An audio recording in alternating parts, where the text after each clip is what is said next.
Good morning, everyone. Today, I am going over the very beginning of photo manipulation, and I'm going to explain layer masks and how we are going to add a texture over top of this specific image and erase some of that information from the textured layer. We just dragged images that we downloaded from Google Classroom, dragged them to our desktop. And then we are beginning with this landscape. What is the first thing that you do when you drag an image into Photoshop? Command J, thank you. And what do we label that? Editing layer.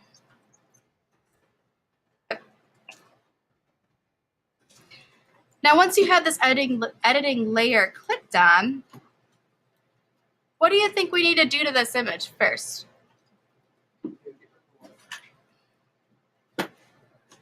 I bet we could do some adjustments. So let's take a look at levels, and wow, our mountain is really to the left. And when our mountain is really to the left, what does that mean? Darks, yes, we have lots of darks. So you can slide this. You don't want to make it too faded or dull, but bring back some of that information. And you can then, if you want to go back to your adjustments, you can click on this green arrow, and I can do curves. I can use this little hand if I want, and be specific about what areas I want to brighten up.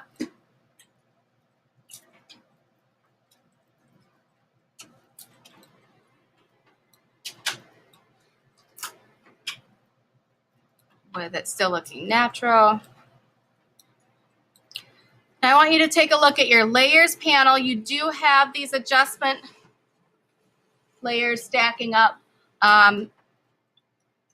If you don't see this little arrow right here, make sure that you click on this icon when you have that adjustment layer selected, okay? So that we are only editing our editing layer, so that you can see the difference when we are starting to make some big changes here.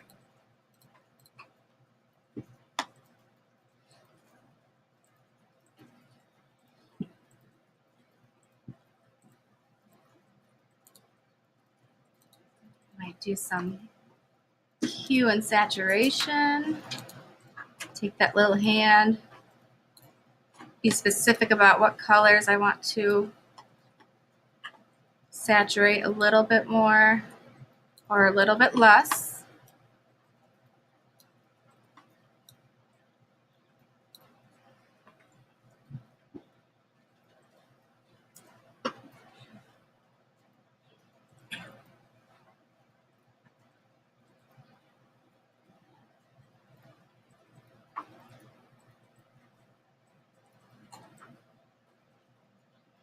And we can thank photographer Jeremy Roberts for letting us use this image for our exercises.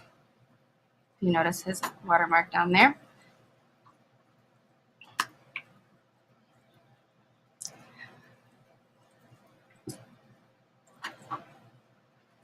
What we are going to do next, we are going to take this textured old paper image from our desktop, and we are going to hold down, drag it, and we are going to plop it right on top of our landscape image. And you're going to notice right away it looks very pixelated. You're like, ugh, Buzzitta, why did you have us download a pixelated image?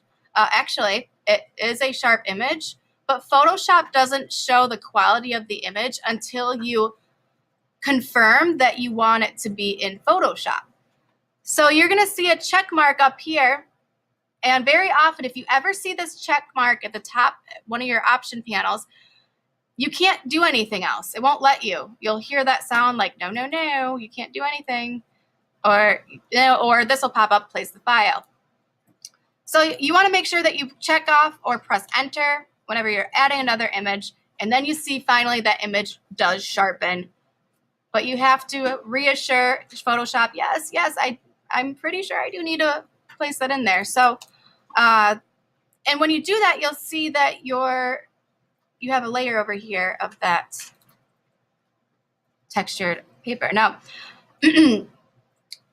when you have this layer here, you see it's on top, so that means it's on top of our image, and we want to change the shape of it.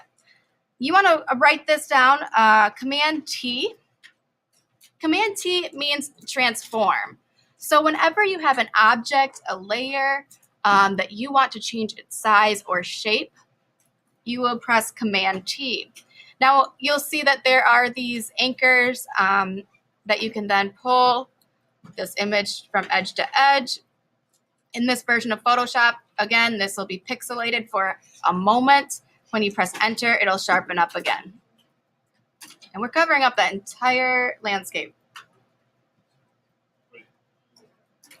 So I have this layer selected, I press Command T, and then I stretched it out from edge to edge of my canvas. I can't see my landscape at all anymore. And the reason why I can't see that anymore is because the opacity is 100. So in your layers panel, you're going to see you have opacity, you have fill. Right now, we are just going to be focusing on our opacity. And you can slide this down, and you'll see that image then appear.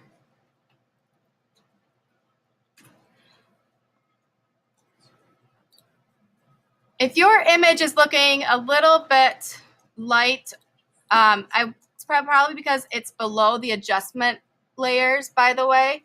So if you don't want those adjustments made to that layer, you slide it up so it's on top.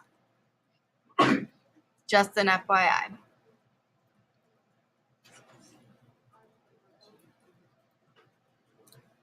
So in the layers panel, I have adjusted this opacity. And what's happening when I adjust this opacity? What does it look like? Say that again? Oh. Okay. It starts looking more, this image starts aging. It looks like it's an old photograph now. And that's pretty cool.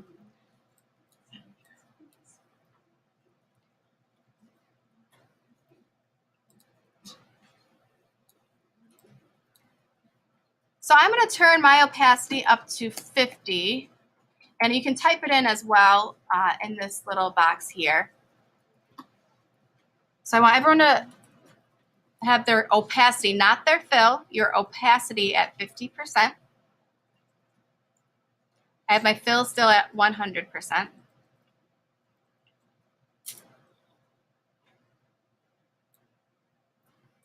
And this is where you really want to listen up, because we are going to create what's called a mask. And how you do that is you select the layer in your layers panel, and then you go down to this third icon at the bottom of your layers panel. It kind of looks like a Japanese flag. So it's a rectangle with a circle in it, and it says add layer mask when you hover over it. Click that only once, and you're going to see that there's a white rectangle that appears. These masks have already been on your adjustment layers for you to do the same technique that you are going to learn in a moment. So again, how I did that is I selected the old paper texture layer, and then I clicked on this third icon in the layers panel. Oops. Let me move my layers around a little bit so you can see them.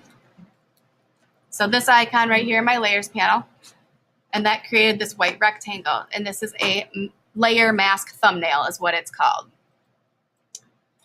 When you click on this, this gives you the ability to erase or subtract some of the information of this specific layer. So you want to maybe write this down. The first thing you'll do is add a layer mask. And how you remove information from that layer mask You have to make sure the white rectangle is selected, not the photo. The white rectangle is selected. I want to make that very clear. And you go all the way over to your left side toolbox. Your left side toolbox, you're going to see the brush tool. In the brush tool, when you use it with black, I want you to go to your thumbnail or your swatches at the bottom of your toolbox. And again, you probably want to write this down. I've clicked on my layer mask, the white rectangle of that layer, went over to my left side toolbox, clicked on the brush tool. Before I use the brush tool, I make sure that I have the foreground color or the top swatch black. You can change that by double clicking it here or selecting from the swatches panel if you have that on your workspace. In the bottom swatch, that should be white. If it's like this, all you have to do is click this mini arrow to swap them. But you want black on top, and you might want to, again, write that down, black on top and white on the bottom. Now, when that happens,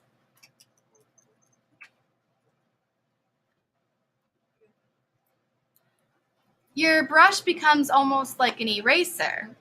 This is another reason why we don't use the eraser tool, because I can bring that information back just in case I need to.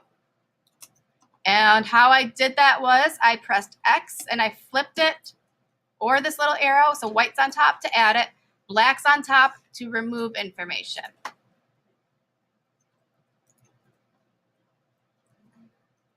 So whenever you're using this technique, you want to have your finger on the X on your keyboard, and that flips these swatches back and forth. You can remove information, you can bring it back for craftsmanship. Now you'll probably notice that the edges of your brush are really sharp. For an effect, you can right click or go up to your top option panel, and you can change the softness of your edges.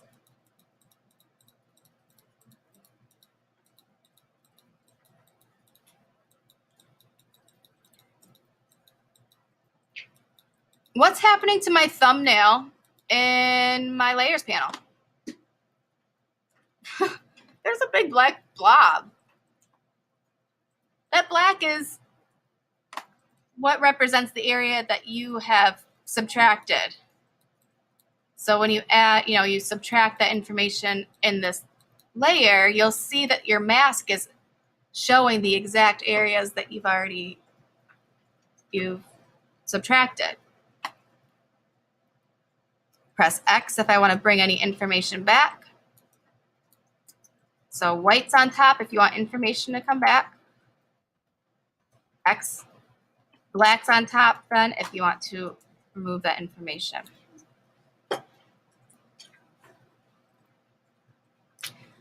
This does not work if you are on the photo clicked here. You must be clicked on this layer mask thumbnail right here.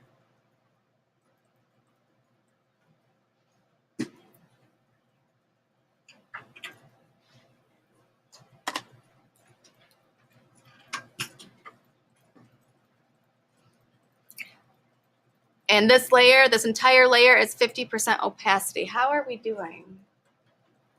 Some people.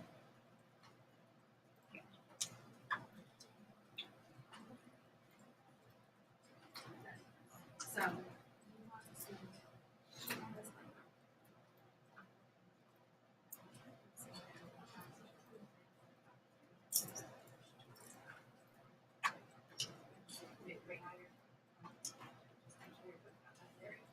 Then you use the brush tool.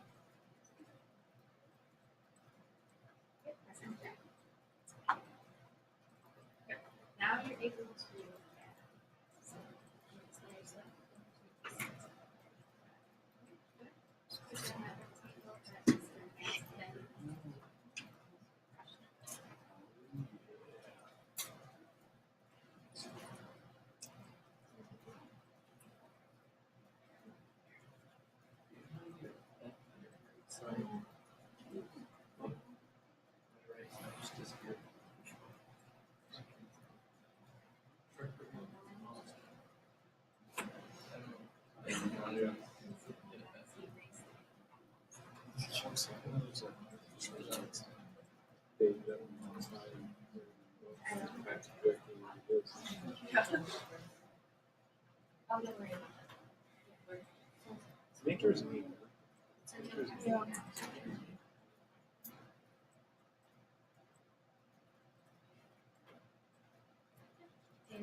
This is easy. Oh,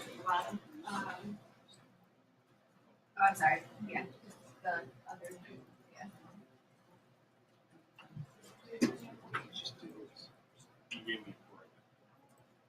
Yes, so you erase all of that. I want to keep some of that information there. So you actually bring it back.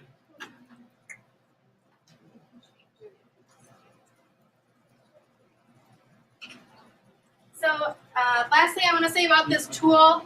Yep. I'll help you in just a moment.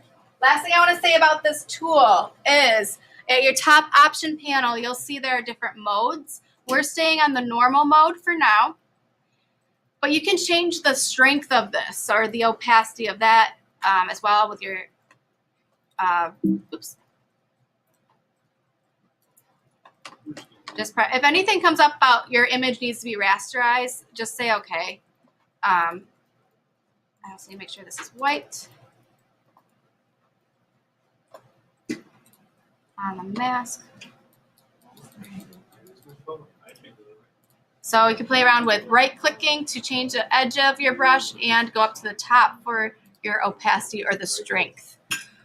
That is all that I want, that I'm going to show you today. So you need to upload the JPEG file. And it doesn't need to be beautiful. I want to see that you have some of this aged paper showing in the image underneath. And I want you to go to File, Save As, and save one Photoshop. And let's do aged photo. Save one Photoshop file to your desktop. Press OK. And also File, Save As, what format? JPEG. Thank you. Wait, what do you want us to title it? I just did aged photo. I know, it's a lot of letters it was before. Yep, delete all the letters before the .jpeg. You want to always keep that .jpeg though. And then you save that. Make sure that quality is 12.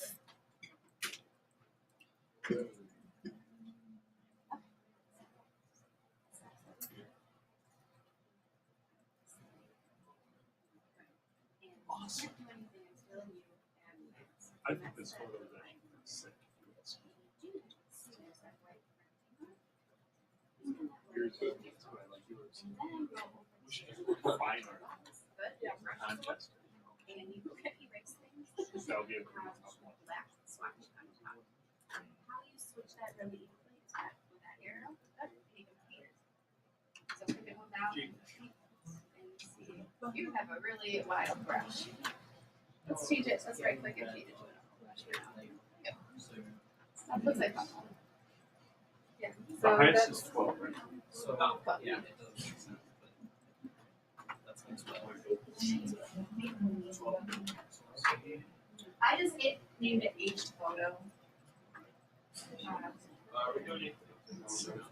I want that to be uploaded to Google Docs. Okay. So both files, I want them dragged into your Google Drive and then uploaded to today's exercise assignment on Google Classroom.